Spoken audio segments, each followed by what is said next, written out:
സദ്യ തുടങ്ങാൻ പോവുകയാണ്. ഓക്കെ, ഓണം സദ്യ എന്ന് പറയുമ്പോൾ ഓണത്തിൽ തൂശനില വിളിച്ചിട്ടുണ്ട്. തൂശനില എന്ന് വിശേഷപ്പെട്ടല്ല, പകുതി കീറ്റിനില എന്ന് പറയും, പകുതി ഇല ഉണ്ടല്ലോ അതിലല്ല, തൂശനിലയിലാണ് സദ്യ കൊടുക്കുക. തൂശനില ഇടുമ്പോൾ തന്നെ വലതുവശത്ത് മുറി വരണം, അങ്ങനെയാണ് സദ്യ ഇടുക. ഇതിപ്പുറത്ത് വരാൻ പാടില്ല, വലതുവശത്ത് ഇലയുടെ മുറി വരണം, അങ്ങനെയാണ് പറയുന്നത്. ഓക്കെ, ഇനി അതിൽ വിളമ്പുന്നത് ഇഞ്ചി, മാങ്ങ, നാരങ്ങ, അതാണ് ആദ്യത്തെ. അത് മിനിമം 3 അച്ചാർ മസ്റ്റായിരിക്കും. ഇഞ്ചി, മാങ്ങ, നാരങ്ങ.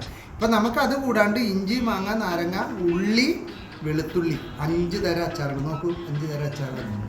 ഓക്കെ, പിന്നെ ഉള്ളത് പിന്നെ ഓലൻ വന്നിട്ടുണ്ട്, പിന്നെ പച്ചടി വന്നിട്ടുണ്ട്, വെണ്ടക്ക പച്ചടി വന്നിട്ടുണ്ട്, വെണ്ടക്ക കിച്ചടിയാണ്, വെണ്ടക്ക കിച്ചടി വന്നിട്ടുണ്ട്, ബീട്രൂട്ട് കറി വന്നിട്ടുണ്ട്, പിന്നെ ക്യാബേജ് കറി വന്നിട്ടുണ്ട്, പയറ് വന്നിട്ടുണ്ട്, പിന്നെ ഈ ഓലൻ. ഇപ്പോൾ ടോട്ടൽ അത്രയായി. പിന്നെ ചോറ്, പിന്നെ പഴം.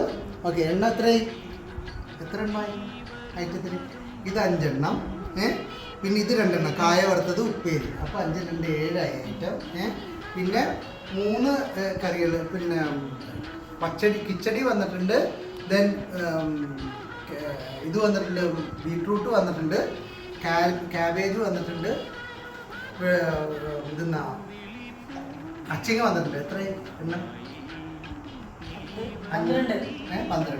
പിന്നെ ഓലൻ 13, ചോറ് 14. അവിയൽ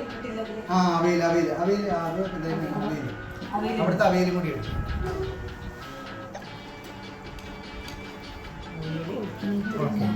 സാമ്പാർ, അവിയല്.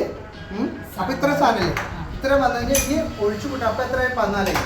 പിന്നെ ഒഴിച്ചു കൂട്ടാനായിട്ട് പരിപ്പ് ആണ് ആദ്യം ഒഴിക്കുക, കട്ടിപ്പരിപ്പ് എന്ന് പറയും. പരിപ്പ്, സാമ്പാർ, 2 സാമ്പാർ, പിന്നെ ഒരെണ്ണം മോര്, 3 ഒഴിച്ചു കൂട്ടാൻ. ബാക്കി ഇത്രയും കറികളുണ്ട്. അപ്പോൾ 15 3 18ആയി. പിന്നെ പപ്പടം, പഴം, ഓക്കെ, പായസം. ഓക്കെ, ഇത്രയൊക്കെ മനസ്സിലായോ? ഇപ്പോൾ ഇങ്ങനെയാണ് സദ്യ ഉണ്ടാക്കുന്നത്. കുറേ സാധനം, ഇത്ര സ്ഥലം തന്നെ നമ്മളെ വീട്ടിലല്ലാണ്ട് തിന്നാലും ഇത്ര സ്ഥലം തന്നെ അറിയുള്ളൂ.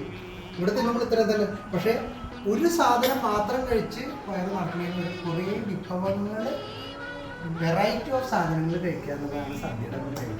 പിന്നെ അത് കഴിക്കണതിന് ഓരോന്നിനും. ഇപ്പോൾ ഇത് കഴിച്ചിട്ട് ഇനി ഒരു പച്ചമോരുണ്ട്, ഇത് കഴിഞ്ഞിട്ട് വേണം പച്ചമോറ് വെച്ചിട്ട് കഴിക്കുന്ന. പച്ചമോറില്ല അല്ലേ? പച്ചമോറ് എടുത്തിട്ടില്ല, ശരിക്കും പച്ചമോറ് കൂടി വെക്കണം. ഇത് പായസം കഴിച്ചു കഴിഞ്ഞാൽ പച്ചമോര്. ഇതിൻ്റെ ഒപ്പം പപ്പടം മസ്റ്റാണ്. പപ്പടം, പഴം ഇട്ടിട്ട് തന്നെ പായസം മിക്സ് ചെയ്ത് കഴിക്കും. ഇതാണ് രീതി. ഇത് പഠിക്കണം നമ്മൾ, ഇങ്ങനെ തന്നെ കഴിക്കണം. ഓരോ പ്രദേശത്തിനും നമ്മൾ ഏത് പ്രദേശത്തും ഇപ്പൊ ഇതാണ് നമ്മുടെ ഇത്. ട്രോപ്പിക്കൽ എന്ന് പറഞ്ഞാൽ മലമ്പ്രദേശത്ത് വേറെ ഉണ്ട്. മരുഭൂമിയിൽ കഴിക്കുന്ന ഭക്ഷണ രീതി വേറെയാണ്. അവർ പകലൊക്കെ വെയിലായതുകൊണ്ട് അവർ രാത്രിയെ കൂടുതൽ ഇറങ്ങി നടക്കുന്നത്, രാത്രിയെ കൂടുതൽ ഭക്ഷണം കഴിക്കുന്നത്. മനസ്സിലായോ? അവരുടെ ഭക്ഷണ രീതി നമ്മൾ ഇവിടെ ചെയ്ത് കഴിഞ്ഞാൽ നമ്മുടെ ശരീരത്തിൽ പിടിക്കില്ലായിരുന്നു. നമ്മൾ ആ ടേസ്റ്റ് ഉണ്ട്, പക്ഷേ ആ സാധനം നമുക്ക് പിടിക്കില്ല. നമുക്ക് പിടിക്കുന്ന രീതിയിൽ നമ്മുടെ പ്രൂവണായിട്ടുള്ള മെത്തേഡ് ഇതാണ്.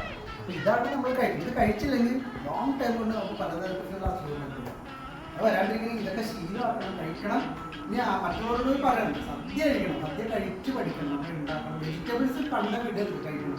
ഇതൊക്കെ പ്രിപ്പറേഷൻ ഉണ്ട്. ഇതൊക്കെ കടിച്ചാൽ ഇങ്ങനെ വെജിറ്റബിളൊന്നും വെന്ത് പോവില്ല അധികം.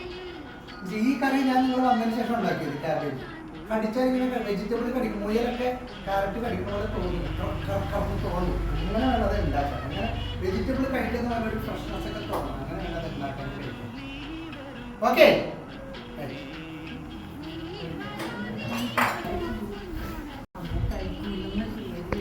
അവർക്ക് വേറെ എന്തെങ്കിലും കൊടുക്കാനുണ്ടോ?